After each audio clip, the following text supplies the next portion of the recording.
का जड़ कर्म चेतन बंधकारु कर्म के अवसान का कह कर स्वरूप यथार्थ जग का जो किया उपकार है उसके लिए जिन वाणी माँ को वंदना शत बार है वंदना शत बार है वंदना शत बार है।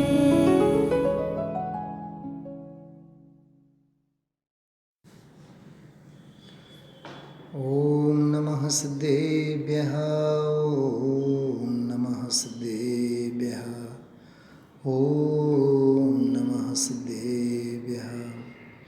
नमो अरहन्ताणं नमो सिद्धाणं नमो आयर्याणं नमो वज्रायाणं नमो लोये सवसाहुणं।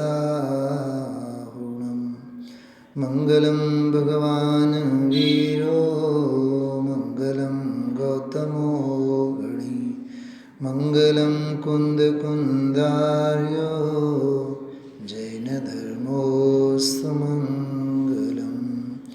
सर्वमङ्गलमाङ्गल्यं सर्वकल्याणकारकं प्रधानं सर्वधर्माणां जैनं जयतु शासनं जैनं जयतु शासनम्। નિયમસાર ગ્રંથાધિરાજ આજે 15મો પ્રવચન પૂજ ગુરુદેવ શ્રીનો આપણે સાંભળ્યું. સવારે 9મી ગાથા પૂરી થઈ પછી સરસ મજાનો એક 16મો કળશ જેના ઉપર 15-20 મિનિટ પૂજ ગુરુદેવ શ્રીએ ગહેન ગંભીર ચર્ચા કરી. ત્યારબાદ 10મી ગાથા ઉપયોગવાળી ગાથા અને અત્યંત ઉપયોગી ગાથા. ઉપયોગી ગાથા ઇન ધ સેન્સ કે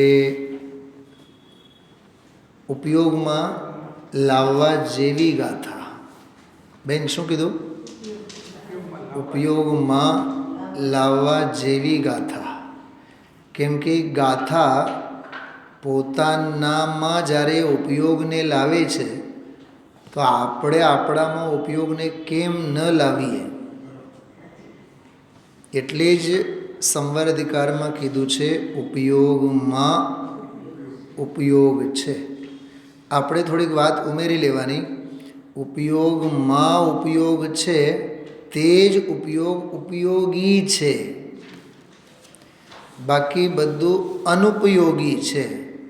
કેમ કે બાકી બધું ઉપયોગનો ઉપયોગ નથી, ઉપયોગનો દુરુપયોગ છે. હવે આ બધી વાત હું રિપીટ નહીં કરું. સમજાય તો સમજો. હા સાહેબ, સમજાણું? જે ઉપયોગમાં રમતું ઉપયોગ તે જ ઉપયોગી ઉપયોગ. સ્વરૂપ અને સ્વભાવ સિવાય અન્યત્ર રમનાર ઉપયોગ એ ઉપયોગનો દુરુપયોગ.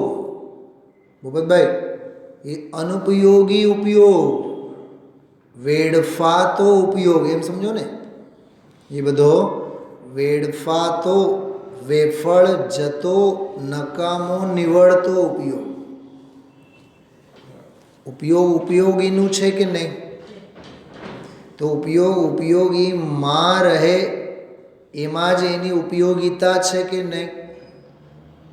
પકડાય છે વાત? ઉપયોગ ઉપયોગીનું છે ને, ઉપયોગ સ્વરૂપી આત્માનું છે ને વકીલ સાહેબ. તો આ ઉપયોગ સ્વરૂપી આત્માને જ ઉપયોગમાં ઉપયોગ લે એ ઉપયોગની ઉપયોગિતા છે કે નહીં? બાલ બ્રહ્મચારી રવિન્દભાઈ પંડિતજી સાહેબ એક બહુ સરસ વાત કરે. તને જૈન કુળ મળ્યું, બોલો, પાપના ઉદય મળ્યું કે પુણ્યના ઉદય મળ્યું? પુણ્યના ઉદય મળ્યું. તત્વાભ્યાસ કાશી વિશ્વનાથવાળા સમજાય છે? તત્વાભ્યાસ કરવાનો લાહો તને મળ્યો, પાપનો ઉદય કે પુણ્યનો ઉદય? બોલો રાજુભાઈ. જૈન કુળ મળ્યો, પુણ્યનો ઉદય કે પાપનો ઉદય? પુણ્યનો ઉદય કે નહીં?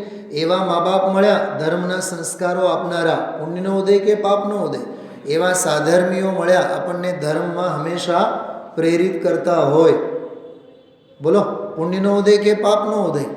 આ તત્વ સાંભળવામાં ઉપયોગ એકાગ્ર થાય છે, પુણ્યનો ઉદય કે પાપનો ઉદય? ગમે છે, પુણ્યનો ઉદય કે પાપનો ઉદય? આ સિવાય ચૈન ન પડે, ગમે નહીં, મરેલું જીવન લાગે છે તો ખરું જ. આ તત્વજ્ઞાન વિના બીજે બધે મરણ જ છે.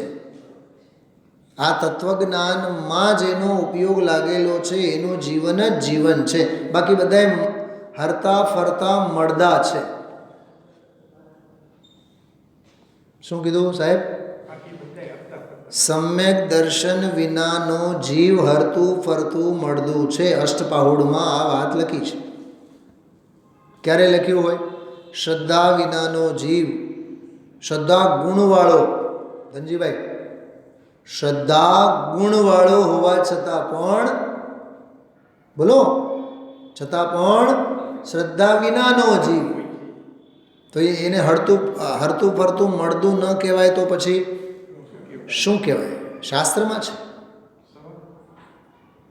જ્ઞાનીઓના હૃદયમાં છે. ખ્યાલમાં આવ્યું? તો ઉપયોગ સ્વરૂપી આત્મામાં રમતો ઉપયોગ જ ઉપયોગી છે. હું ઓલા પંડિતજી સાહેબની વાત કરતો હતો. આ બધા પુણ્યના ઉદય ને, તત્વનું મળવું, ઘર પરિવારનું મળવું, હા, આજ્ઞાકારી બાયડી મળવી, રાજુભાઈ, પત્ની મળવી, એક પુરુષ પર્યાયની અપેક્ષાએ તો પુણ્યનો જ ઉદય ને, સમજાય છે? એવા સંતાનો મળવા કે દરેક વેણ ઉપાડી લે, બોલો, ઘર પરિવાર, મિત્ર, સાધર્મી, સજ્જન, સ્વાધ્યાય, સત્સંગ, વિદ્વાન, વ્યાખ્યાન, હા રાજુભાઈ, તમારા ઘરે રાખેલા લાખો રૂપિયા રાતોરાત આવીને ચોર લૂંટી શકે, પણ તમને જે આ જે સાતિશે પુણ્યના પુંજ મળ્યા છે ને, એને કોઈ લૂંટી શકવાના છે? તમારો ભાઈએ લૂંટી શકવાના નથી, કોઈની તાકાત નથી. અમે લોકો તો સંસ્કૃતમાં એક બહુ સરસ શ્લોક વાંચતા, એમાં એક વિદ્યા અંગે, વિદ્યા એટલે જ્ઞાન અંગે, એમાં એટલું સરસ આવે છે, ન ચૌર્યહાર્યમ ન ચ રાજહાર્યમ ન ભ્રાતૃભાજમ ન ચ ભારકારી. ન ચૌર્યહાર્યમ, ચોર હરી ન શકે, ન ભ્રાતૃભાજ્યમ, ભાઈઓ ભાગ ન પાડી શકે, ન ચૌર્યહાર્યમ ન ચ રાજહાર્યમ, ગમે તેવા રાજા હોય, એ રાજા આપણી પાસેથી, ખ્યાલમાં આવ્યો, ટેક્સ તરીકે લઈ લાગો કહેવાય એને, ટેક્સ વસૂલ કરે ભલે ને, જીએસટીના નામે, સીએસટીના નામે, હા, પણ જે વિદ્યાને જ્ઞાન જે મળેલ છે, જે વિચક્ષણતા મળેલ છે, એ કળશમાં એ જ શબ્દ છે. મારે એના ઉપરથી જ આ બધું મારું આખો દિવસ આજે મંથન ચાલ્યું છે. જે મળેલું, જે બુદ્ધિ મળી છે, સાહેબ, તમે મારા વધીને કપડાં ફાડી શકો, મારી બુદ્ધિને તો ન અડી શકો ને તમે, તો કોના બાપથી બીવાનું? ઓલો યાદ છે, મેં એક રાજહંસનો દાખલો આપીને કીધું હતું. રાજહંસ બ્રહ્માને કહે છે કે હે બ્રહ્મા, તમે મારા માન સરોવરને વેર વિખેર કરી શકો છો, માન સરોવરમાં ખીલેલા કમળોને તમે સૂકવી શકો છો, હાલ તારામાં જે હિંમત હોય કર. વધીને તું માન સરોવરના જળને પૂરેપૂરા સૂકવી નાખી શકીશ, મારા માન સરોવર જેવી સુવિધાને તમે વેરણ છેરણ કરી શકીશ, પણ તારામાં હિંમત નથી કે મારી ચાંચમાં જે નીર ક્ષીર વિવેક છે, એ જે પ્રજ્ઞાચીની મારી ચાંચમાં છે, એ પ્રજ્ઞાચીનીને તો તું અડકીએ ન શક. આનું નામ છે પ્રાપ્ત બુદ્ધિ અને પ્રાપ્ત જ્ઞાન અને પ્રાપ્ત ઉપયોગનો સ્વાભિમાન.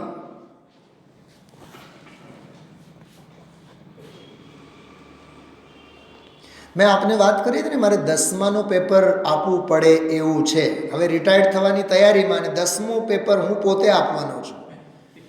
તો અમારા પ્રિન્સિપલ મને કહે, સાહેબ શાસ્ત્રીજી તમારા પણ કેવા કરમ હશે. કેવા કરમ? ધર્મ બોલો, કરમ શું? કે અમે 24 કલાક ધર્મ જ ધર્મ કરીએ છીએ, કરમ શું? કરમ બિચારે કોણ, ભૂલ મેરી અધિકારી. મને તો જિંદગી પરીક્ષા આપવા માટે જ છે. સોનું તો એને જ કહેવાય ને જેને અગ્નિમાં કસોટીમાંથી પસાર થવું પડે. એમાં શું છે? મેં કીધું મારો શોખનો વિષય છે. મેં કીધું મેં ભલે ને આ વખતે 10માનું આપશો, અને અત્યારથી હું કહું છું તમને આવતા વર્ષે 12માની પણ આપીશ. પછી મને કહ્યું કે તમારો ઓલો પે સ્કેલ અને પગારનો ઓલો સ્કેલ અને પગાર ધોરણ અને ઉચ્ચતર પગાર ધોરણ કેટલો બધો ફેર પડે ને. દાને દાને પે લિખા હોતા હૈ ખાને વાલે કા નામ. બિલકુલ અહીં સુધી આપણને એનો શ્રદ્ધાંત છે. ભાગ્યમાં જે હોય જતું નથી, ભાગ્યમાં જે નથી એ કોઈ દી મળવાનું નથી. और समय से पहले भाग्य से अधिक न किसी को कुछ मिला है और न कभी किसी को. તો શેના માટે ભિકારા થઈને ફરવાનું? મહારાજ થઈને ફરો ને, આ ચૈતન્ય રાજ થઈને ફરો ને. આવતીકાલનું પ્રવચન સાંભળજો તમે, જબરદસ્ત પ્રવચન છે આવતીકાલનું પ્રવચન. એમાં એ 10મી ગાથા પૂરી થશે ને 11મી 12મી ગાથા આગળના કળશો પણ આવશે. જબરદસ્ત. સાહેબ આપણી પાસે જે પૂંજી છે એનો આપણને મહિમા નથી. અસલમાં તો આપણને ગૌરવ જ નથી.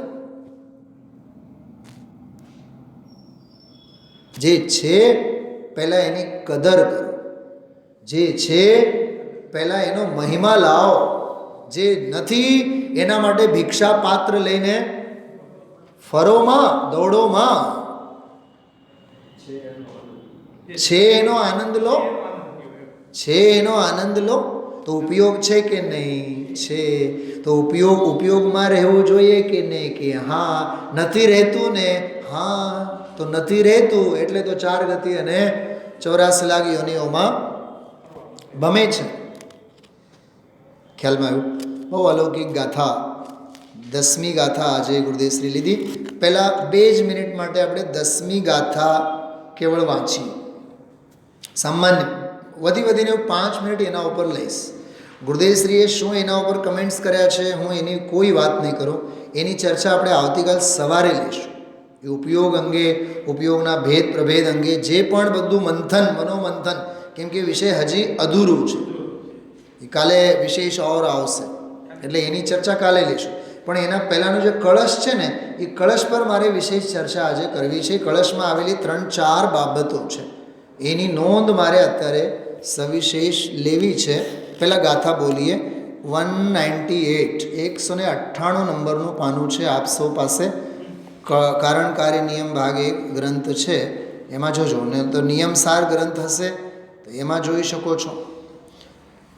જીવો અવોગમો અવોગોણાણ દંસણો હોય નાણું અવોગો દુવિહો સહાવણાણમ વિવાવણાણમ ચ નાણમતી. પ્રાકૃત ગાથા છે ને.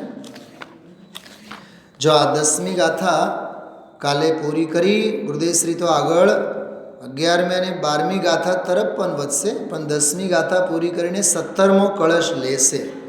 17મો કળશ લેશે. એમાં ખાસ કરીને આત્મ ભાવના ભાવતા જીવ લહે કેવળ જ્ઞાન રે, એની બહુ જબરદસ્ત રમઝટ ગુરુદેવશ્રી કાલે બોલશે. એ આવતીકાલના પ્રવચનમાં પાના નંબર 212 એમાં ડૉક્ટર સાહેબ ચંદુભાઈ કે રામજીભાઈ એમ બોલશે કે ગાથા ચોખ્ખી હતી, આ મેલું કરી નાખ્યું. સમજાણું શું કીધું? ઉપરનું પ્રકરણ છે ને, બહુ જોરદાર પ્રકરણ છે. ગુજરાતીમાં ચલાવ્યું અને ગુજરાતી થોડી આવે ને, આ તો પછી હિન્દી પ્રાંતના અને બધા મુમુક્ષો હતા. એટલે એમાં જે પણ બોલ્યા હોય, ગાથા ચોખ્ખી હતી. સાંભળો શું કહે છે ખબર? છેલ્લા 3-4 દિવસથી ગુરુદેવશ્રીએ પદ્મપ્રભમલધારી દેવ અંગે સમાજમાં જે માન્યતા જે તે કાળે રહી હતી કે એને પદ્મપ્રભમલધારી દેવની ટીકા માન્ય નથી સમાજમાં, એટલે એ લોકો ઉત્પાત કરતા હોય એના સંદર્ભમાં જો અહીં તો કહે છે કે એક ગુણની પર્યાય બીજા ગુણના કારણે થતી નથી. ભાઈ આ જુઓ ને, પદ્મપ્રભમલધારી દેવે ટીકા બનાવી છે ને, હવે આ ટીકા માન્ય નથી ઓલા લોકોને. તો ચંદુભાઈ ઓલા લોકો તરફથી એમ બોલે છે ગાથા તો ચોખ્ખી હતી, પણ આ એટલે પદ્મપ્રભમલધારી દેવે ટીકા કરીને એને મેલું કરી નાખ્યું. હવે એનો જવાબ સાંભળવા જેવો છે. બેન સમજાય છે કે નહીં? નથી સમજાતું? હા, ગુરુદેવશ્રીની પ્રતિક્રિયા જુઓ તમે. ચોખ્ખું કરી નાખ્યું. કેટલું ચોખ્ખું કર્યું છે? યથાર્થ વસ્તુ ભગવાન આત્મા જ્ઞાન સ્વભાવથી તો શક્તિ રૂપે કારણ જ્ઞાન રૂપ તો ત્રિકાળ અંદરમાં પડ્યો છે. ધ્રુવ, એ ધ્રુવ જ્ઞાન જે ત્રિકાળી અવિનાશી છે તેનો અંતરમાં આશ્રય કરવો, તેમાં એકાગ્ર થવું, અંદરમાં જે ગુણ છે ત્યાં વર્તમાન પર્યાયને લઈ જાવી. આહા, શું કીધું? આ વર્તમાન પર્યાયને લઈ જાવી. હજી તો આપણે આપણા મનને મંદિરે લાવતા નથી. શું કીધું? પેઢીએથી ઉતારતા નથી અને વેદી પર લાવતા નથી. શું કીધું? પેઢી પરથી ઉતારતા નથી અને વેદી પર હજી લાવતા નથી. અહીંયા તો કહે છે અંદર કારણ જ્ઞાન. સાંભળો, એક બહુ ભારે ભરકમ શબ્દ બોલું છું, નિયમસારનો બેકબોન છે. ધ્રુવમાં ધ્રુવનો ધ્રુવ પ્રતિભાસ. આ લાલચંદભાઈના જીવનનો નિચોડ છે, સંપૂર્ણ જીવનનો. ભૂપતભાઈ, તમે તો હજારો વાર આ વાત સાંભળી હશે. ધ્રુવમાં ધ્રુવનો ધ્રુવ પ્રતિભાસ. ફરી એકવાર બોલું સાહેબ, લખતા નહીં, મોડે કરજો. ધ્રુવમાં ધ્રુવનો ધ્રુવ પ્રતિભાસ. હવે આ શબ્દો, આ વેણ, સાહેબ તમને ગાળ દેનારા તો ઘણા મળશે, પણ તમને વખાણના 2 વેણ કહેનારા કેટલા મળે? એવું છે આ ધ્રુવમાં ધ્રુવનો ધ્રુવ પ્રતિભાસ, એવા શબ્દો છે આ. એટલે ગુરુદેવશ્રી જો કહે છે એ ધ્રુવ જ્ઞાન જે ત્રિકાળી અવિનાશી છે એનો અંતરમાં આશ્રય કરવો. વાહ, જો આમ જો મારી તરફ, કાનમાં આશ્રય કરવો, સાંભળી લેવો એમ નહીં. મંદિરમાં આવ્યા અને 2 કલાક બેઠા એટલે મંદિરનો આશ્રય લીધો એમ નહીં. પરદ્રવ્યનો આશ્રય છે. સોનગઢમાં ગયા અને 5-15 દિવસ રોકાણા એટલે સોનગઢ રહી આવ્યા. શું કરી આવ્યા? દિગ્વિજય કરી આવ્યા. સમજાય છે? પેલા રવિન્દ્રભાઈ પંડિતજી બહુ સરસ વાત કરે છે. ચક્રવર્તીને મોક્ષે જવા માટે દિગ્વિજયની નહીં, ભોગ વિજયની આવશ્યકતા હોય છે. શું કીધું? દિગ્વિજયની નહીં, ભોગ વિજયની આવશ્યકતા હોય છે. ભોગોને જીતવો.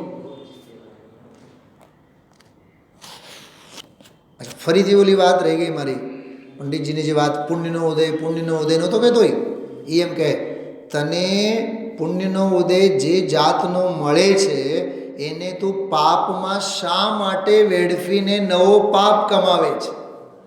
શું સમજાણું? એ મારે એ વાત કરવી હતી. 2 વખત સ્કીપ આઉટ થઈ, ફરીથી વાત આવી. સાચી વાતો તો આવે જ, સાચી વાત હોય એટલે એ આવે જાય ક્યાં? શું કીધું ફરીથી? પુણ્યનો ઉદય મળેલ છે ને, તો એમાં એને પાપમાં શા માટે વેડફે છે? શા માટે વેડફે છે બોલો? એક બહુ વિચિત્ર મને યાદ આવે છે દ્રષ્ટાંત. લગભગ અમે 5મા-6ઠા ધોરણમાં હશું, અને એ દક્ષિણ ભારતમાં એક પદ્ધતિ એવી છે, ઓલો ઉપટનની મેં વાત નહોતી કરી, એટલે દિવાળીના દિવસોમાં માં આખા શરીરમાં ચોળે માલિશ કરે. ઉપટન કહેવાય એને. ધૂપ, અગરું, ચંદન, આખું માલિશ નથી આપણા ઓલા લગ્નમાં નથી કરતા, ઓલા પીઠી ચોળે ને. હા, એ બહુ સાહેબ બહુ મોંઘી વસ્તુ. એ જે પીઠી ચોળે ને બહુ મોંઘી વસ્તુ આવે. પણ એ દિવાળીના દિવસોમાં દરેકમાં પોતાના સંતાનોને આખા શરીરમાં ચોળે, નવડાવે, માથે પેથીએ તેલે નાખે, માથે પેથીએ તેલ નાખીને ચોળીને નવડાવીને પછી તૈયાર કરે. અને ભલે ને થોડુંક જરીક મોટો બાળક હોય તો પછી એ એની રીતે, પણ એને નવા કપડાં પહેરાવે. અચ્છા, નવા કપડાં પહેરાવવા સુધી માની ડ્યુટી. પછી બાપની ડ્યુટી શું ખબર? એટલે પિતા શું કરે? આવડી એક નાનકડી અત્તર કહો ને, અત્તરની આવડી નાનકડી શીશી લઈ આવેલા હોય પહેલે જ. અને પછી એનું જે ઉપરનું ઢાંકણું હોય ને, એ ઢાંકણું ખોલે અને જરીક આમ હથેળી ઉપર જરીક અહીંયા આમ ટપકા મૂકે, કાં તો પછી ટપકા કાન પાસે મૂકે. અને પછી બાળક છે ને એ 1 કલાક, 2 કલાક, 4 કલાક આમ ફોરમથી મગમગે. થયું એવું, મને વિચાર આવ્યા કે અહીંયા ચોળે છે તો એની જગ્યાએ આપણે 1-2 ટીપા નહાવાના પાણીમાં નાખી દઈએ. તો મેં નાખી દીધા, અને પિતાજીએ અમારા 2 ફડાકા ઝીંક્યા. શું સમજાણો આમાં સાહેબ? હું એમ કહેવા માગું છું, બાપ હોય છે, દીકરો હોય છે. તને એટલી અક્કલ નથી કે આમ જરીક ચોડીને એને ગંધ લેવાનો હોય, એ કે નહાવાના પાણીમાં નાખવાનું ન હોય, એટલે વેડફવાનો ધંધો કર્યો ને. તો જેમ મારા બાપે મને ફડાકા ઝીંક્યા હતા ધનજીભાઈ, તો ગુરુદેવ આપણને ફડાકા ન ઝીંકે તો શું કરે? ત્યારે શું એમ કહેશે તું ભગવાન છે? એમ કહેશે? ભૂલ તો સુધારવી જોશે ને.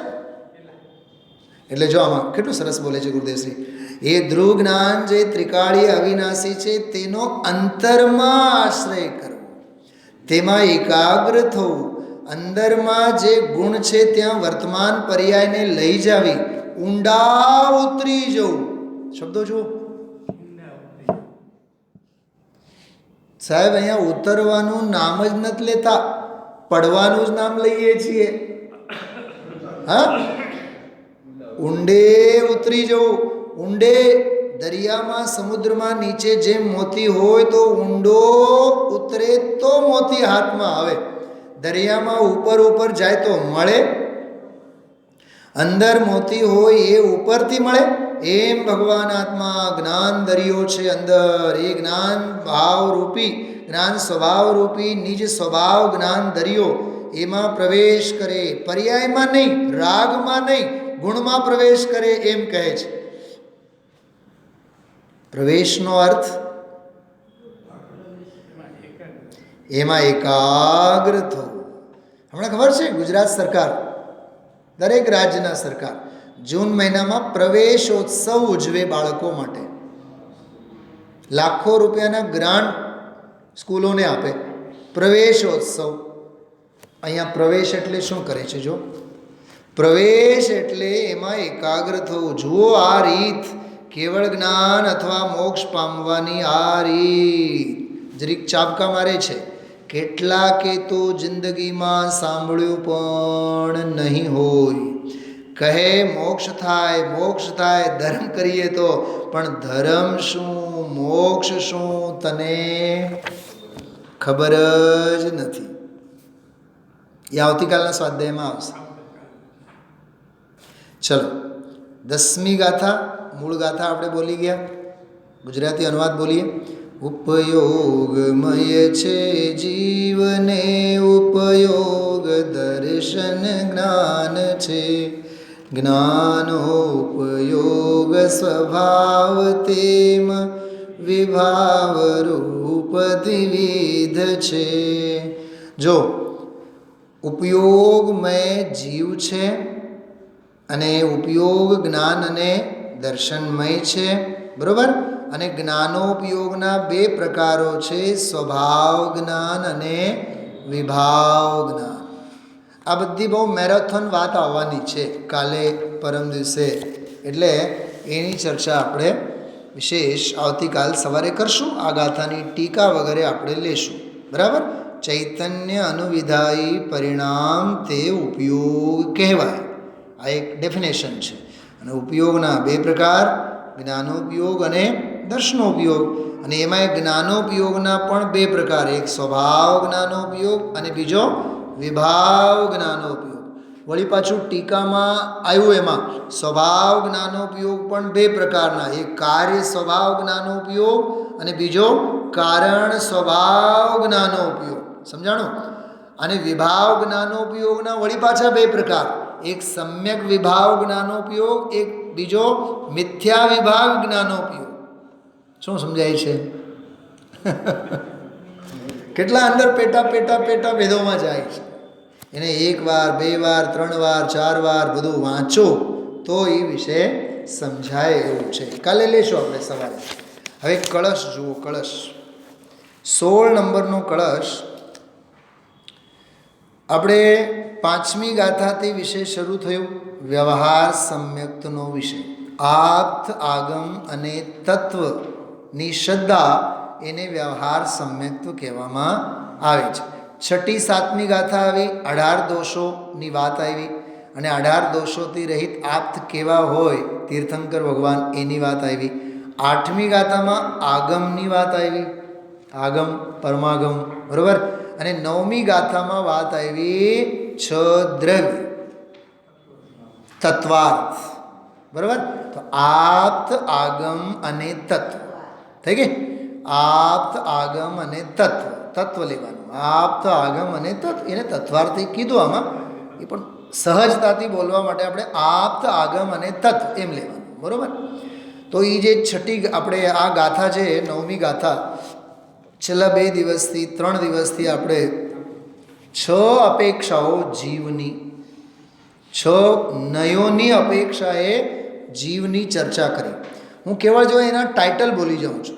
સૌથી પહેલો આવ્યો સંગ્રહ નયે જીવ કોને કહેવાય, બીજો આવ્યો વ્યવહાર નયે જીવ કોને કહેવાય, ત્રીજો આવ્યો નિશ્ચય નયે જીવ કોને કહેવાય, ચોથો આવ્યો શુદ્ધ નિશ્ચય નયે જીવ કોને કહેવાય, છઠ્ઠો આવ્યો અશુદ્ધ નિશ્ચય નયે જીવ કોને કહેવાય, અને છેલ્લો 6ઠો આવ્યો પરમ શુદ્ધ નિશ્ચય નયે જીવ કોને કહેવાય, કારણ જીવ. આ 6 અપેક્ષાઓમાં 6 નયોની અપેક્ષા છે. મને બતાવો, અહીંયા સભામાં જે 2 દિવસથી સાંભળેલા જીવોને આ 6 નયોના બંધારણ, હા બોલો, એના માટે આ ફીડબેક વાળો સ્વાધ્યાય કેટલો બૂસ્ટર ડોઝનું કામ કરે સાહેબ? ખ્યાલમાં આવ્યું? આચાર્ય કુંદ દેવ વિદેહ ક્ષેત્રે ગયા, 24 કલાક તો ક્યાંય ભગવાનની વાણી તો ખરવાની નથી, બરાબર. 3 વખત કેટલાક કલાક જ ખરવાની છે, 9 કલાક 44 મિનિટ જે પણ એનો સમય છે. બાકીના સમયે સમોશરણમાં વિરાજતા શ્રુત કેવળીઓ સાથે ચર્ચા વિચારણા કરે. ગુરુદેવશ્રીનું વ્યાખ્યાન, ગુરુદેવશ્રીની દિવ્ય ધ્વનિ અહીંયા 24 કલાક તો ખરવાની નથી, માંડ 1 કલાક ખરવાની છે. એમાંય ઘણીવાર 58 મિનિટ થાય, 59 મિનિટ થાય, 60 મિનિટ થાય, કોક વાર 65 મિનિટ થાય. પોઈન્ટ સમજો આ વાતને. બાકી 22-23 કલાક શું વિષય ભોગોની જ હોળી રાજીવભાઈ? પછી આપણે આ કલાક 2 કલાક વાંચીએ, સાધર્મીઓ બેસીએ તો બધું એ તત્વ ચિંતનનો આપ લે એ ફરી પાછું એના ઉપર ફીડબેક, એના ઉપર વિશ્લેષણ એ જરૂરી છે કે નહીં? હા, હવે હું સભામાં પૂછું, એ જીવની જે 6 અપેક્ષાઓની વાત કરી, 6 નહીં કઈ હતી અને 6 નયોની અપેક્ષાઓ શું છે? બોલો બેન, કેટલું જરૂરી છે? તમે પૂછી જોજો જે બેઠા હતા એમને એટલું જ પૂછવાનું, બોલા જે જીવના જે 6 પ્રકાર બતાવ્યા હતા એમાં નયોની અપેક્ષાઓ થોડુંક સમજાવો.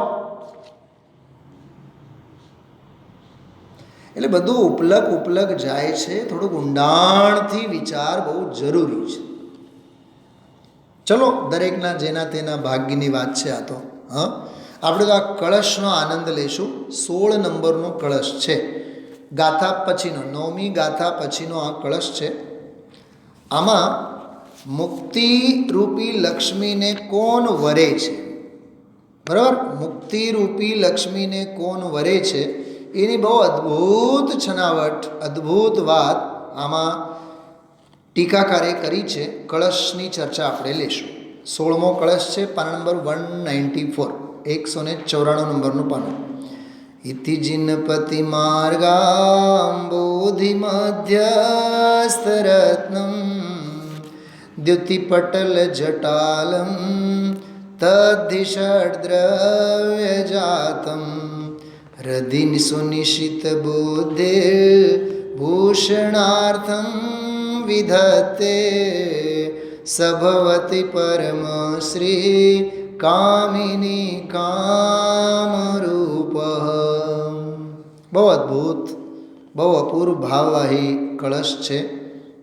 કહે છે, અર્થમાં જુઓ, એ રીતે તે ષડદ્રવ્ય સમૂહરૂપી રત્નને, કે જે રત્ન તેજના અંબારને લીધે કિરણોવાળું છે અને જે જીનપતિના માર્ગરૂપી સમુદ્રના મધ્યમાં રહેલું છે, તેને જે તીક્ષ્ણ બુદ્ધિવાળો પુરુષ હૃદયમાં ભૂષણાર્થે એટલે શોભા માટે ધારણ કરે છે, તે પુરુષ પરમશ્રી. આમાં એક મ છૂટેલું છે, તમારી પાસે જે ગ્રંથ છે એમાં અર્થમાં જો મ વર્ણ છૂટેલું છે.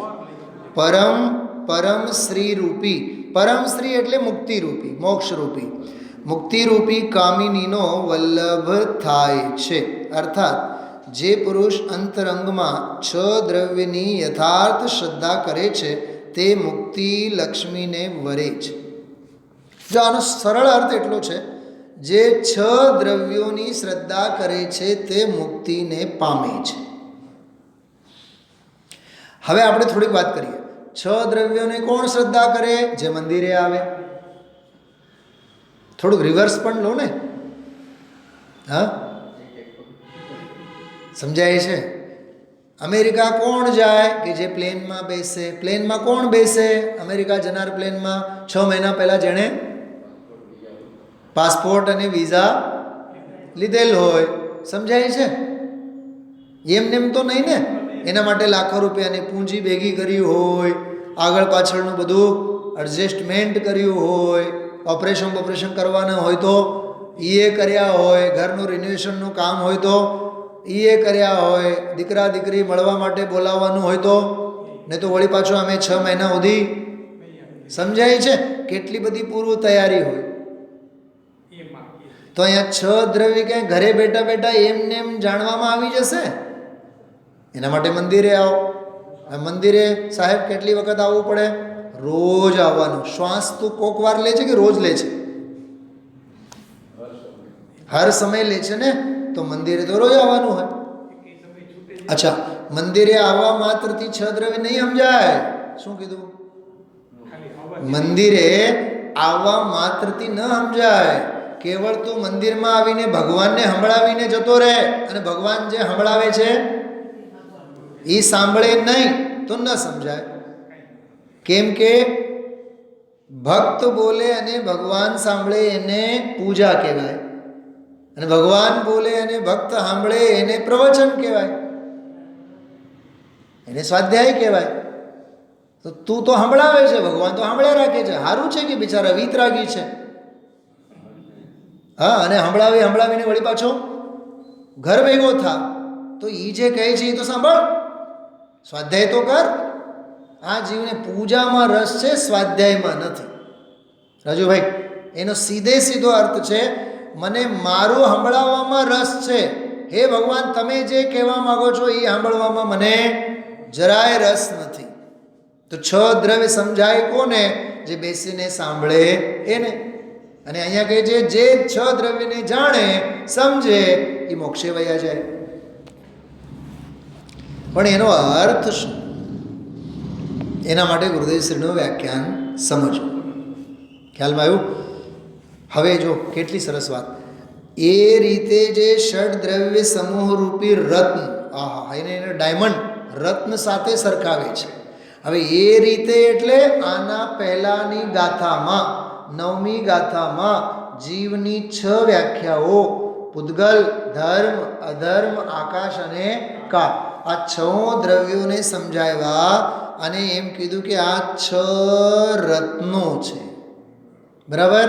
તો 6 દ્રવ્ય સમૂહ રૂપી રત્ન, એ રત્નની જે તેજના અંબારને લીધે ચકમકવાળા છે, ચકચકાયમાન છે, તેજસ્વી છે.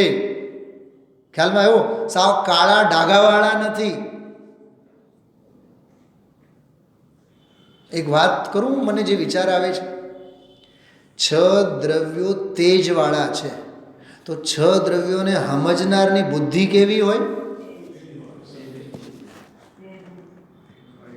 સામે આમ 5000 વોલ્ટનો કાર કે ટ્રેનનો લાઇટ આપણી આંખ ઉપર પડે, નથી ઓલે બેટરી સાહેબ, હા, બેટરીની સર્ચ લાઇટ આપણી આંખો ઉપર પડે તો બતાવો, હા, અંજાઈ જાય કે નહીં આંખો? તો 6 દ્રવ્ય રૂપી રત્ન જ્યારે ચકચકાયમાન છે તો એનો સહવાસ કરનાર, એને સાંભળનાર, એ 6 દ્રવ્ય રૂપી રત્નો જેના કાને પડે એ અંજાઈ ન જાય? એનો પ્રકાશ ન થાય? ખ્યાલમાં આવે છે?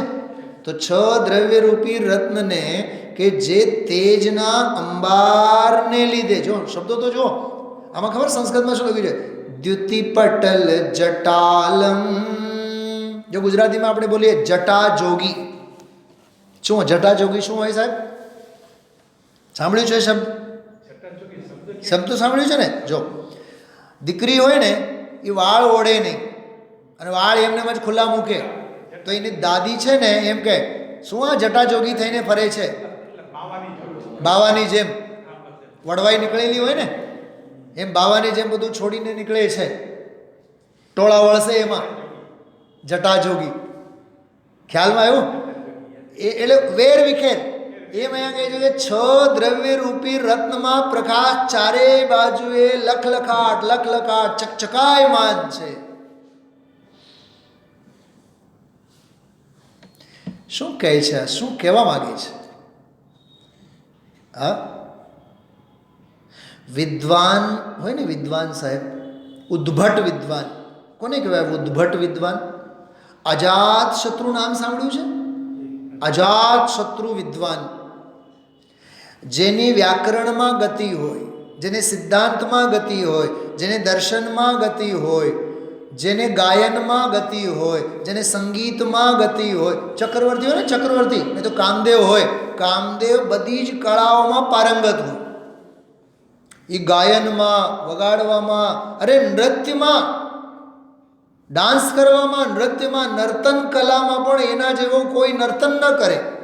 વીણા વગાડે, નથી આપણે ઓલા જીવેન્દ્ર કુમાર ચરિત્ર ક્ષત્ર ચૂડામણી વાંચી ગયા હતા એમાં ને, મંદિરે જઈને વીણા વગાડે, રાજકુમારી આવે, મંદિરના બારણા ખુલી જાય, નથી વાંચી ગયા આપણે બધા કામદેવના જીવનમાં?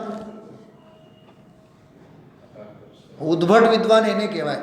ન્યાય, વ્યાકરણ, સિદ્ધાંત, કર્ણાન યોગ, પ્રથમાન યોગ, ચરણાન યોગ, ચારે બાજુએ એની ગતિ હોય. ગતિ એટલે મહાવરો, બાહોશ, એને ખ્યાલ હોય. હા, પ્રગતિ કરેલી હોય ને, સિદ્ધિ સાધેલી હોય, એને ઉદ્ભટ વિદ્વાન કહેવાય, અજાત શત્રુ વિદ્વાન કહેવાય. આપણે તો એક ગાથા આવડી ગઈ તો મને બધું આવડે છે, શું આવડે છે? કાંઈ નથી આવડતું. અભિમાન કરતા આવડે છે. થોડાક શબ્દો આવડી ગયા એટલે વાત પૂરી. એ જોઈને 2 મિનિટની સ્પીચ આપે ને આખી સભા, ઓહો હો કેટલું સરસ, કેમ કે સભાને કાંઈ આવડતું જ નથી ને. હા, કાશી વિશ્વનાથ વાળા શું કીધું? આ સભાને કાંઈ જ નથી આવડતું ને એટલે ઓહો કેટલું સરસ વાંચી ગયા, ઓહો હો બહુ સરસ બહુ સરસ. અરે અહીંયા ઢગલા ને ઢગલા દ્વાદશાંગનો આખો ખાન થઈને બેઠા હોય. શું કરણાનિયોગ, શું પ્રથમાનિયોગ, શું ચરણાનિયોગ, બધે એની ગતિ હોય. સાહેબ મને તો ઘણી વાર છે ને 1-2 મિત્રો એવા છે LICના એજન્ટો, ICICમાં, HDFCમાં ક્યારેક મળતા હોય ને વાત કરતા હોય ને તો એ દુનિયાભરના બધા બેંકોની ડિટેલ એની પાસે હોય, બધા પ્લાનોની. મને બધા આને આટલા બધા LICના પ્લાન અને ફલાનો અને ઢીકણો, એવું લાગે જાણે કે દ્વાદશાંગનો પાઠી થઈને બેઠા હોય. એ 25 વર્ષ 50 વર્ષનું બધું પ્રીમિયમ કેટલું થાય અને કેટલું મળશે અને કેટલું થાય અને ફલાનો અને ઢીકણું બધું જ ગણતરી કરીને બતાવે. મેં કીધું આટલી બુદ્ધિ જો આમાં લાગી જાય ને તો શ્રુત કેવડી થઈ જાય. તો આમાં વાત ચાલે છે જે 6 દ્રવ્યરૂપી તેજના રત્ન છે તે તેજના અંબારને લીધે કિરણોવાળું છે અને જે જીનપતિના માર્ગરૂપી સમુદ્રના મધ્યમાં રહેલું છે. વાહ, કેટલું સુરક્ષિત છે વિચાર કરો. કેમ કે દરિયાની વચ્ચોવચ્ચ છે. નથી સમજાતું શું કહેવા માંગુ છું? નથી સમજાણો હજી? સાંભળો, હું એમ કહું આ જીતુભાઈને, જીતુભાઈ તમે તો અહીંયા છો, એનો અર્થ શું? જેના પ્રત્યે લાગણી હોય ને, પોતાના પ્રાણ કરતા લાગણી હોય ને, એ કાળજાનો કટકો હોય. તમે તો અહીંયા છો એટલે હૈયે છો. તો હૈયે છો એટલો અર્થ એમ કિનારે નથી, મધ્યમાં છો. મધ્યમાં છો એટલે પરમ સુરક્ષિત છો. તો આ 6 દ્રવ્યરૂપી રત્ન ક્યાં છે? બોલો, જીનપતિ રૂપી, જો જિનેન્દ્ર ભગવાન રૂપી એ સમુદ્રની મધ્યમાં છે. બોલો કેટલી ગજબનું આખું રૂપક અપનાવ્યું છે. આવ્યું હતું સવારે બધું મગજમાં આવ્યું હતું. જીનપતિના માર્ગરૂપી સમુદ્રના મધ્યમાં. માર્ગને સમુદ્ર સાથે સરખાવે છે. માર્ગને સમંદર સાથે સરખાવે છે. એ માર્ગરૂપી સમુદ્રના મધ્યમાં રહેલું છે એટલે પરમ સુરક્ષિત છે. એને જરીએ ક્યાંય આંચ આવે એમ નથી. તેને જે તીક્ષ્ણ બુદ્ધિવાળો પુરુષ, વાહ, જો પામનારો એ તીક્ષ્ણ બુદ્ધિવાળો, જે પામશે 6 દ્રવ્યરૂપી રત્ન ઈએ પોતે ચકચકાયમાન, ઈએ જીનપતિ રૂપી માર્ગરૂપી સમુદ્રના મધ્યમાં રહેલું અને તેજનો અંબાર. કેટલા વખાણ કરે છે એના. અને વિઝ્યુલાઇઝેશન કરવાનું, આ ઘડીકમાં વાંચી નહીં જવાનું. જે તીક્ષ્ણ બુદ્ધિવાળો, જો આ શાર્પ માઇન્ડેડ લોકોની વાત ચાલે છે. અત્યારે છે ને જમાનો હાર્ડવર્કનો નથી, ગધા મજૂરીનો જમાનો નથી, આ સ્માર્ટ વર્કનો જમાનો છે. તમારા મશીનો પણ કેવા હોય છે? હાર્ડવર્કવાળા ન હોય. એક મૂકો અને એક પછી આવે અને બીજું મૂકો, એમ નહીં. એક વખત મૂકો અને સીધા કમાન્ડ આપો, 500 કોપી 10 મિનિટમાં નીકળી જાય. સ્માર્ટ વર્કનો જમાનો છે. એમ અહીંયા કહે છે તીક્ષ્ણ બુદ્ધિવાળા. કેવી બુદ્ધિવાળા? તીક્ષ્ણ બુદ્ધિવાળા. હા, વિષય ભોગોની બાબતમાં આપણને તીક્ષ્ણ બરોબર કામ કરે છે. બોલો મીનાબેન, હું તમને 365 દિવસ માથું ફોડીને સમજાવું ને તો એ કદાચ મારા પ્રત્યે તમને લાગણી ન પણ હોય. ફોર એક્ઝામ્પલ, પણ હું એક દિવસ ક્યાંક એક શબ્દ તમને નામ લઈને ઠપકો આપું ને, તમે જોજો આખી જિંદગી તમે મારી હારે વેર ઝેરના સંબંધો સ્થાપો. અને હજારો લોકોને એમ કહો, એને કાંઈ સાંભળવાનું હોય એ કેવું આમ ભરી સભામાં નામ લઈને આપણને ગાળ દે છે. પણ તમને 25 વર્ષથી આત્મા આત્મા આત્મા આત્મા આત્મા કરીને વલોવવા એ ક્યાં ગયું? આ વાત સમજો. આત્માના એટલા વખાણ કર્યા, ભગવાન આત્માના એટલા વખાણ કર્યા, તત્વના એટલા વખાણ કર્યા, એટલે તારા જ તત્વના વખાણ કર્યા ને. આ વાત સમજો, બહુ માર્મિક વાત છે. હા, જિનપતિ રૂપી માર્ગ, જિનપતિના માર્ગ રૂપી સમુદ્રની વચ્ચે રહેલો એ રત્ન છે. એને જે તીક્ષ્ણ બુદ્ધિ વાળો, બોલો સાહેબ, ગાળ યાદ રહી જાય, પ્રશંસા યાદ નથી રહેતી. કરેલા ઉપકાર ક્યાં યાદ રહે છે? એક વખત ના પાડી હોય ને એ યાદ રહી જાય છે. શું જયેશભાઈ? ઓલા મહારાષ્ટ્રના જે ગામની મેં વાત કરી ને, 1-2 મહિના પહેલા મેં એક દાખલો આપ્યો હતો તમને. 3 શાસ્ત્રી વિદ્વાન છે, એકે વ્યાખ્યાન કરતા નથી, મીનાબેન. અને એમાં 15-18 લાખ રૂપિયા આપીને સમાજે એક ભાઈ સાહેબને તો નોકરીએ ત્યાં રાખ્યું છે. નોકરી મેળવવા માટે 15 લાખ, આજથી 30 વર્ષ પહેલાં. 15 લાખ 30 વર્ષ પહેલાં, એટલે આજના તારીખમાં કેટલા વિચારો તમે? કમસે કમ 50 લાખ તો થાય, કમસે કમ. એ ભાઈ સાહેબ વ્યાખ્યાન નથી કરતા. એ મારો સારો દોસ્ત છે સાહેબ, બહુ ક્લોઝ ફ્રેન્ડ છે, અમે એક જ ક્લાસમાં ભણેલા છે. મેં એને પૂછ્યું એકવાર, તું પ્રવચન કેમ નથી કરતો, સ્વાધ્યાય કેમ નથી કરતો, રોજની સભામાં કેમ નથી? મને કહે કે સુનિલ એક વાત કરો. મને કહે કે મારે તો રોજ વ્યાખ્યાન કરવાનું. બોલે, હા, એ મને જવાબ આપે છે, મારે તો રોજ વ્યાખ્યાન કરવાનું. કાશી વિશ્વનાથ વાળા સાંભળજો, આ જવાબ સાંભળજો. સમાજનો દુર્ભાગ્ય કેવો હોય છે કે મારે તો રોજ બરાબર સમયસર વ્યાખ્યાનમાં જવાનું. આ ભાઈ સાહેબ તો 3 દિવસ પછી, 4 દિવસ પછી, 5 દિવસ પછી એકવાર આવે, કોક વાર. અને એનો દુર્ભાગ્ય એવો, એમનો કમનસીબ એવો, એ જે દિવસે આવ્યા હોય તે દિવસે મેં મારી વ્યક્તિગત સમસ્યાને લીધે ક્યાંક અટવાયેલો હોઉં, એટલે વ્યાખ્યાન મારું ન થયું હોય. અને 2-3 મહિનામાં એવો બનાવ બન્યો તો ઓલો તો મારી હારે બાજી પડ્યો, રીતસર એ બાજી પડ્યો. પણ એ જે અમે તો સ્વાધ્યાયમાં આવીએ છીએ ને તમારું તો વ્યાખ્યાન જ હોય નહીં, અને બધાની વચ્ચે એવું બોલી ગયો. એણે સભામાં જાહેરાત કરી દીધી, હવે આવતીકાલથી સ્વાધ્યાય બંધ છે. અને આજે 25 વર્ષ થઈ ગયા, વ્યાખ્યાન જ નથી કરતા. થોડુંક વિચારો, એક મુમુક્ષુના પ્રમાદને લીધે સમાજને ભોગવવું પડે છે. મુઠ્ઠીમાં સોનું હોવા છતાં. ખરા સાહેબ? વિદ્વાનને હાચવવું એટલે કાચને હાચવવા બરાબર છે.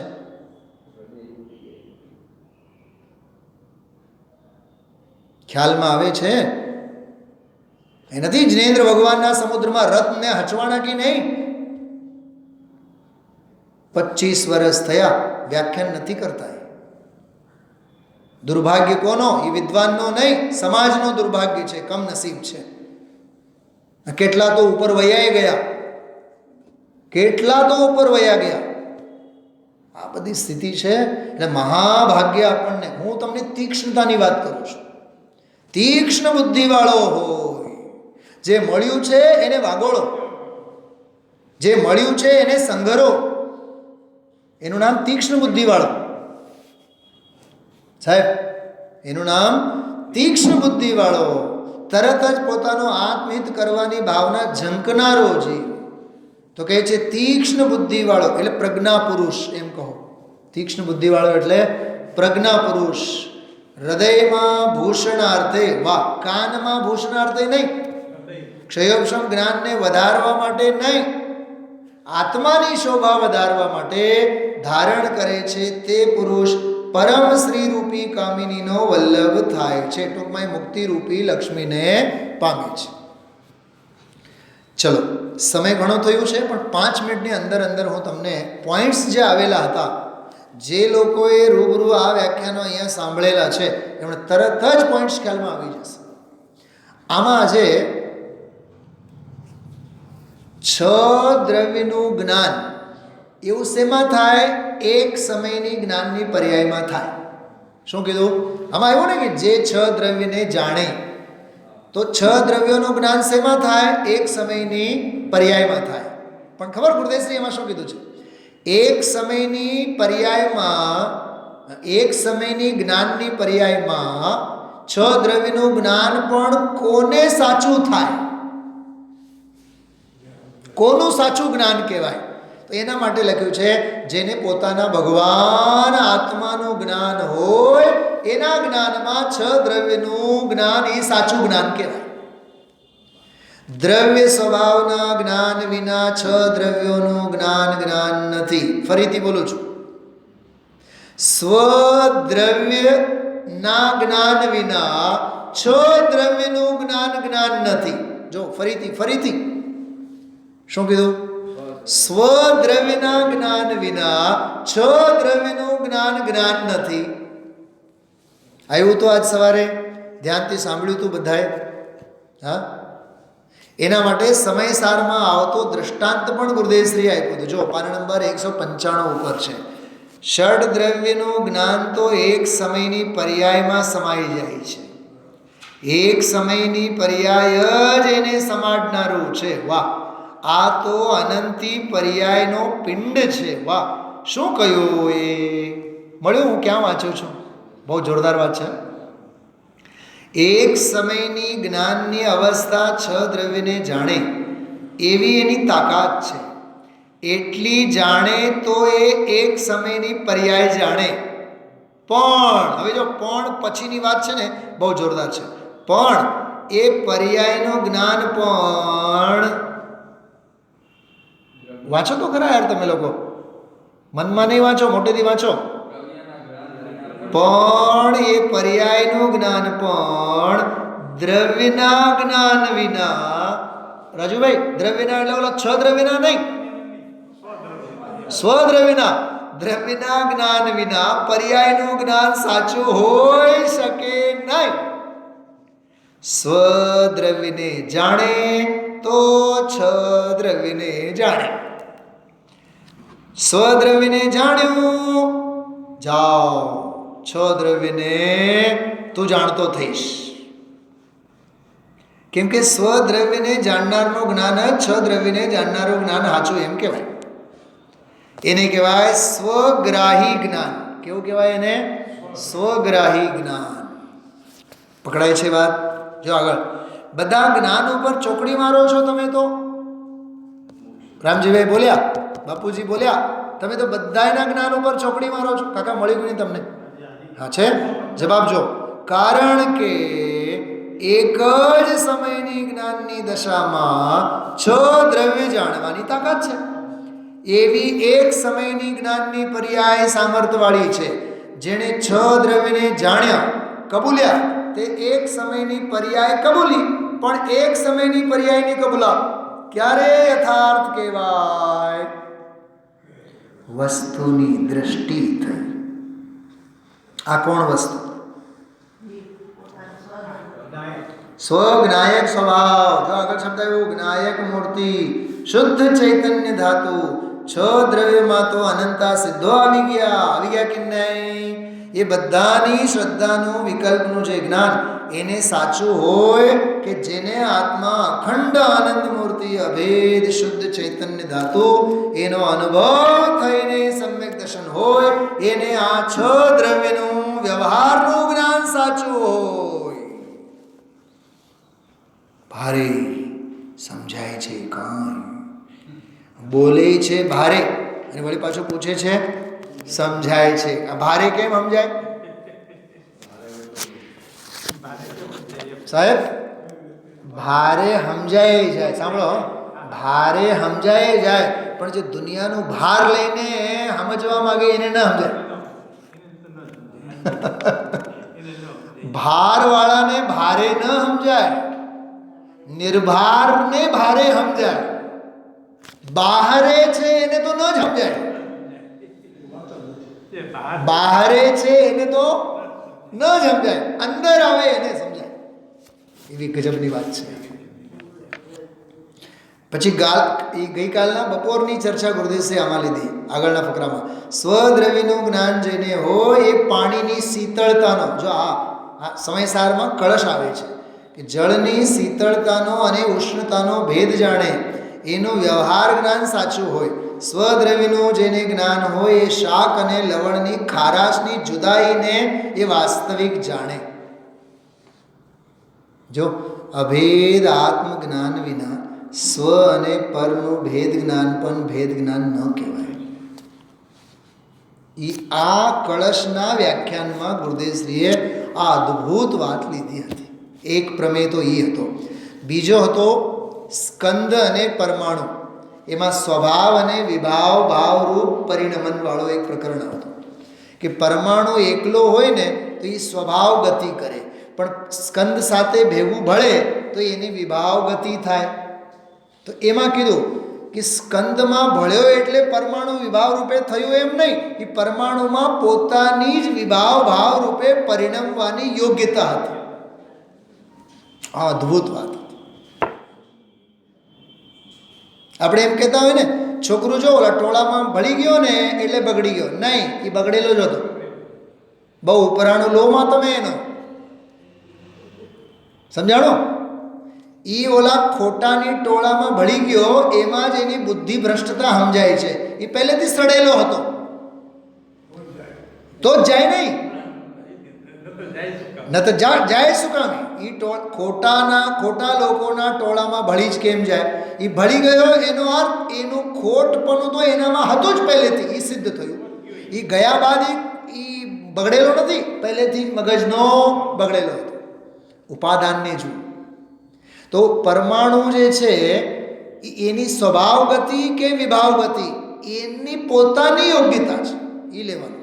એ બહુ સરસ વિષય આજે આવેલો. એને હજી દ્રષ્ટાંતો વડે ઘણું બધું આપણે સમજાવી શકીએ છીએ, પણ સમય નથી આપણી પાસે. ખ્યાલમાં આવ્યું? અચ્છા, જો સ્કંદ એટલે અનંત પરમાણુ છે કે નહીં? એમ પરમાણુ એટલે એક જીવ એમ લેવાનું. પરમાણુ એટલે એક શુદ્ધ જીવ, અને સ્કંદ એટલે અનંતા પરમાણુ એટલે અનંતા સંયોગો. સંયોગોમાં રહેવાથી જીવ બગડે એવું છે નહીં. સંયોગોમાં રહેવાથી નથી બગડતો, એ પોતાની ખોટી ઉપાદાન શક્તિને લીધે બગડેલો છે. 6 ખંડરૂપી સંયોગોમાં રહેવાથી જો આત્મા બગડતો હોય તો ચક્રવર્તીને બગડવું જોઈએ. ચક્રવર્તીના પરિણામ તો બગડતા નથી. એટલે આત્મામાં જે વિભાવ ભાવો થાય, ખોટા પરિણામો થાય, એ સંયોગોને લીધે નહીં સાહેબ. એનો અર્થ થયો પોતાના ઉપાદાનથી. એ અશુદ્ધ ઉપાદાનને લીધે વિભાવ, શુદ્ધ ઉપાદાનને લીધે સ્વભાવરૂપ પરિણામ. એ ન્યાય આજે આવેલો છે. બોલો કેટલો દરિયો ઉછળે છે કે નહીં આમાંથી. આ બીજો પોઈન્ટ. ત્રીજી વાત આમાં જે મેં કીધું છે આપ સૌને, જીનપતિના માર્ગમાં ગુરુદેવશ્રી બોલ્યા અન્ય નહીં, બીજે ક્યાંય નહીં, દિગંબરોમાં, શ્વેતાંબરોમાં, સ્થાનકમાં ક્યાંય નહીં. અને ખરેખર આમાં શબ્દ યાદ રાખવા જેવું છે. ત્રીજી લીટીમાં રધિન સુનિશ્ચિત બુદ્ધિ ભૂષણાર્થમ વિદતે. સત્પાત્રતાની પરાકાષ્ઠા છે આમાં. પોતાના હૃદયમાં સુનિશ્ચિત, નિશ્ચિત એટલે તીક્ષ્ણ, તીક્ષ્ણતામાં પણ ઓર તીક્ષ્ણ, સુનિશ્ચિત બુદ્ધિ. કેવા બુદ્ધિવાળા? તીક્ષ્ણ બુદ્ધિવાળા. ભૂષણાર્થમ વિદત્તે. પોતાના આત્માની ભૂષણા માટે, પોતાના આત્માની શોભા માટે જેવો અંગીકાર કરે છે. ચલો એકવાર કળશનો પાઠ કરીને આપણે વાત પૂરી કરીએ. ઇતિ જિનપતિ માર્ગામ બોધિ મધ્યસ્થ રત્નમ દ્યુતિપટલ જટાલમ તદ્ધિષદ્રવ્ય જાતમ હૃદિ સુનિશ્ચિત બોધે ભૂષણાર્થમ વિધતે સભવતિ પરમસી કામિની કામરૂપ. જો 6 દ્રવ્યોને રત્નો સાથે સરકાવ્યા, જ્ઞેન્દ્ર માર્ગરૂપી સમુદ્રમાં સુરક્ષિત રત્ન તરીકે સમજાવ્યા. બરાબર. સત્પાત્ર જગત ના જીવો, સત્પાત્ર જગત ના જીવો તીક્ષ્ણ બુદ્ધિવાળા હોય તે જ તેને હૃદયમાં અંગીકાર કરે છે એમ સમજાવ્યા. અને હૃદયમાં ધારણ કરનારા તે જીવો નિયમથી મુક્તિને પામે એમ સમજાવ્યા. એટલે વસ્તુએ સમજાવ્યા, વસ્તુને પામનારા પાત્ર જીવોને સમજાવ્યા, અને પાત્ર જીવો જે અંગીકાર કરે છે એને શું મળે છે એ સમજાવ્યા. શું નથી આવ્યું બતાવવામાં. મારે છેલ્લી એક વાત કરવી છે. કેવળ કાન માટે બહુ મધુરા અને મીઠા લાગે માટે વાણી નહીં સાંભળો. આત્માની શોભા વધારવા માટે આ 6 રત્નરૂપી 6 દ્રવ્યરૂપી રત્નોને માળાને ગળામાં પહેરો. ટૂંકમાં તત્વ મનોરંજન માટે નહીં, સમય પસાર માટે નહીં, આત્મહિત માટે, આત્મ સૌંદર્ય વધારવા માટે આ વાત સાંભળવા, વાગોળવા, અવધારવા, સમાવવા જેવી છે. ઓમ નમઃ શિવાય.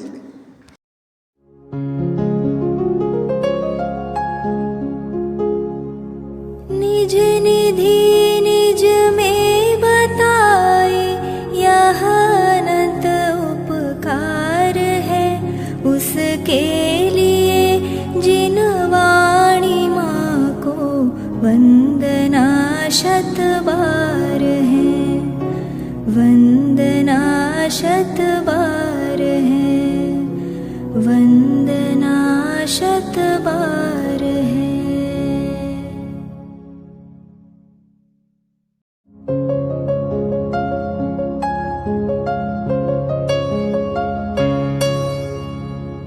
जिन वाणी भारती तो ही जपो दिन रैन, जो तेरी शरणा गहे सो पावे सुख चैन.